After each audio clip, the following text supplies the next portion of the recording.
I'm back. Hi everyone, welcome back to my channel. So today we'll be looking at a fluid simulation in Blender 2.9. So I haven't actually touched Blender in a really long time since, I don't know, I think my last video proper tutorial was like 3-4 months ago. But given it's the new year, I was like, I need to make more stuff. So anyway, got my screencast keys on. So this is going to be very similar to what you saw in the two avatar videos I've sent out, where you've got like fluid motion and smoke and fire and stuff. So the process, so what I'm going to do is basically set up the object emitting the fluid or smoke, put it on like a motion track, animate that path, and then bake all of the actual particles, and then create the movie. So let's begin. So first of all, again, delete the default cube. Here we go. And I'm going to add a sphere, a UV sphere. And I'm going to put in some, what's it called, subdivision modifier.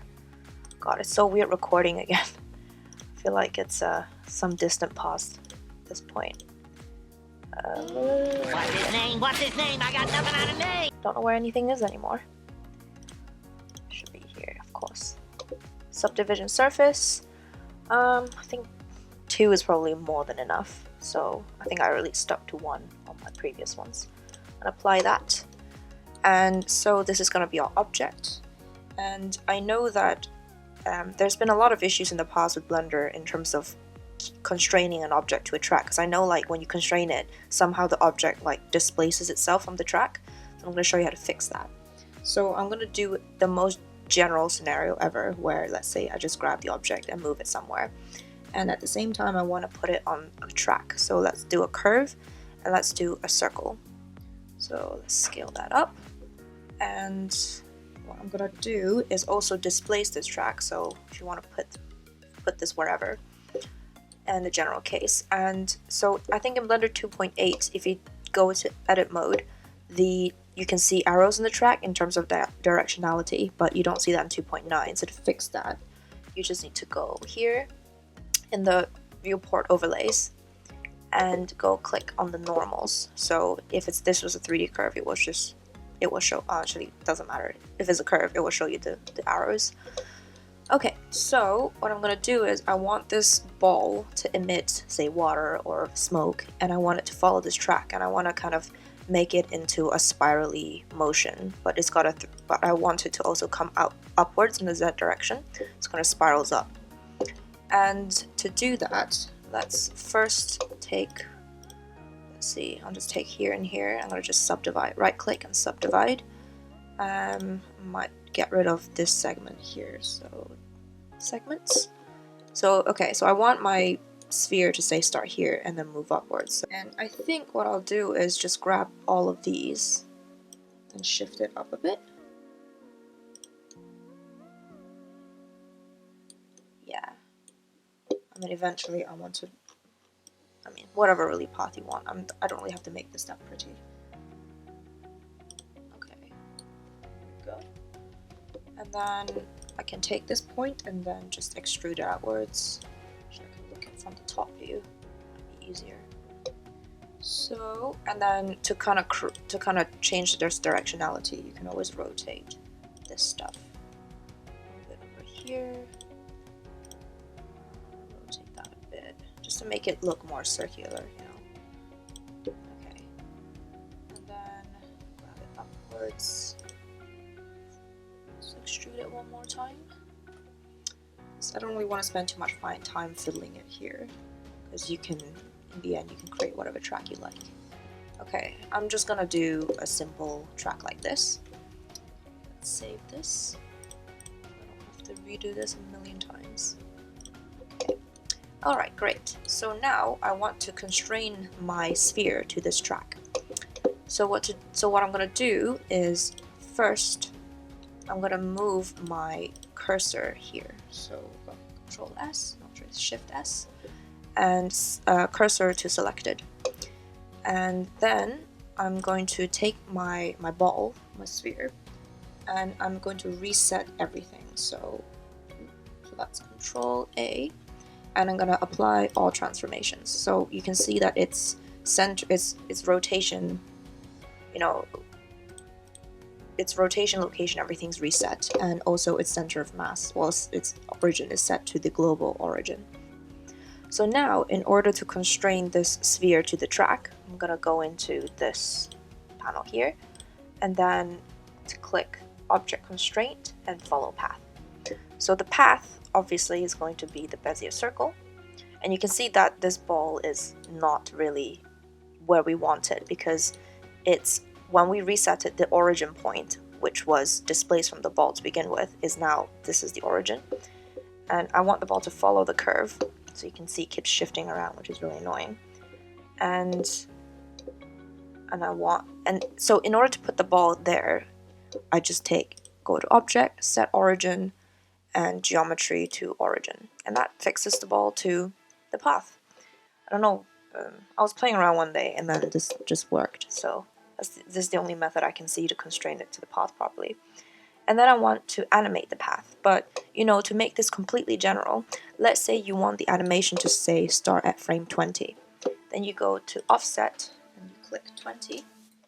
Offset just means it starts at frame 20, and then you can animate the path.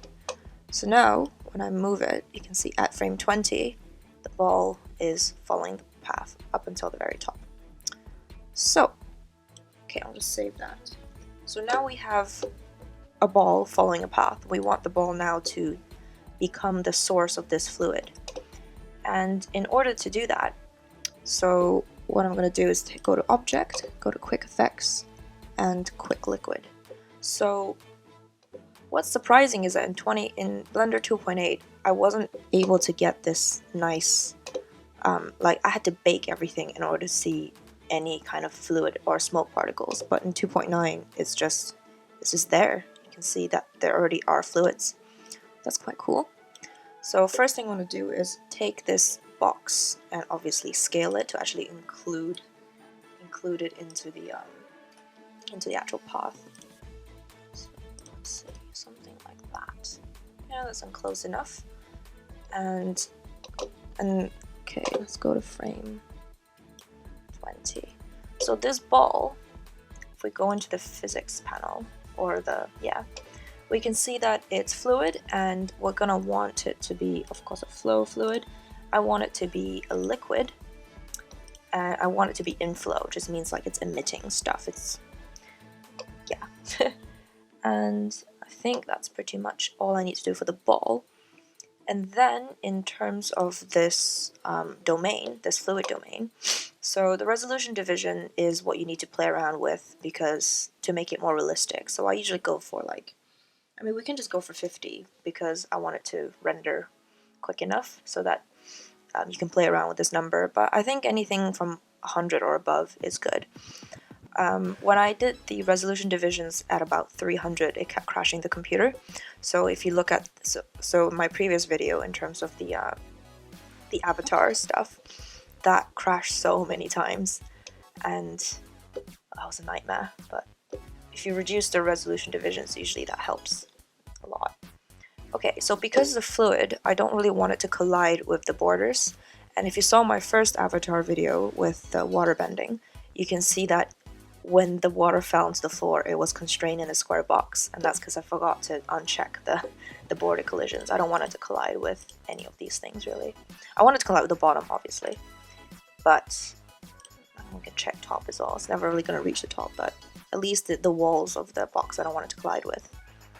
Okay, and I think that's really all I want to change. Oh, one more thing. So if you want to animate this, for example, if you want the fluid to start at frame 20, because that's when the ball starts moving, we can go here, frame start 20, and frame end, I don't know, how long is the simulation? Let's see. Finished at frame 126, so I don't know, let's just say 200. Okay, and then obviously if you want to bake this thing, we're going to change from replay to modular, and is resumable, and then I'm going to just pick a file. So let me just go to my desktop and create a file called test.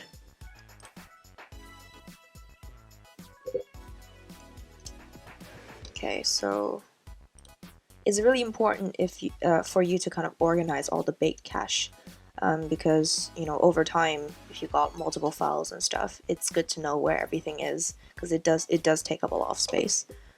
Okay, when I was using modular, there is no mesh option. What I really want is a mesh option, so I really should have used this type all, because I want to be able to get the fluid a solid form when I render it, so you can actually see it. So I need to click on mesh, and then now you can bake all. So in addition to baking just the particles, you can also, now Blender will give you a mesh form. So to do that, I just need to remake everything. Yeah, so I hope everyone's, you know, having an alright 2021 so far. It's been quite a crazy year just in January, but I hope everyone's staying safe. And like, the UK's been, this is like the third lockdown in the UK, and I did most of my videos in the first lockdown, and I was like, yeah, I was pretty much working full-time, and then I realized I need to actually do my PhD and other stuff. So so the videos might come out very slowly this year, or a lot slower compared to last year. But okay, anyway, as you can see, when I baked, the fact that I had the mesh means that the ball is now, you know, giving me polygons. So one thing you'll notice is that there's still a square box on the bottom, and that's obviously going to be there because our simulation box was that big. But you can see that the fluid is no longer colliding with the edges, and it's just kind of freely flowing outwards. So I don't know, up to really what you guys like. You can always make the box bigger to get rid of that square. So if we go into the mesh form, and what this Blender is really great because it's already given you a liquid domain material. So if you render this, it already should look like a liquid. So I'm gonna just change let's just go to cycles because it just looks better. And I'm just going to see what the rendered version looks like. Actually. Okay, so I'm gonna move my camera. So click N, you can go to view and you can go camera to view, and that kind of just moves your camera to a point. You can just freely do that, which is quite nice. See, it starts here, goes outwards. I'll move my camera here. Great. So okay, so now you can see that the camera has shifted, and I'm not going to animate the camera, so yeah. One other thing is that I don't know how to fix this issue, but before anything starts, it just is a solid block, and if you look at the rendered view, it's just a solid box. So that's a little bit problematic. And every time I encounter this, I kind of just make sure that the liquid is not renderable, at least invisible to render, before the frame I want it to start. So let's say at 20 I want it to start, which means if I go here and I click the disable in renders, so at frame 19 I'm basically gonna say I don't want to render it. And if you hover over this camera and click I, that adds a keyframe. And then I go to frame 20 and I click this and I again. So only at frame 20 is it visible to the render. So from frame 0 to 19, if you render it, you won't see this box. That's kind of like a very janky fix, but it works. So okay, anyway, so this is pretty much all I wanted to do. You've baked it, you can now render it. So what we can do now is let's just add a plane down here.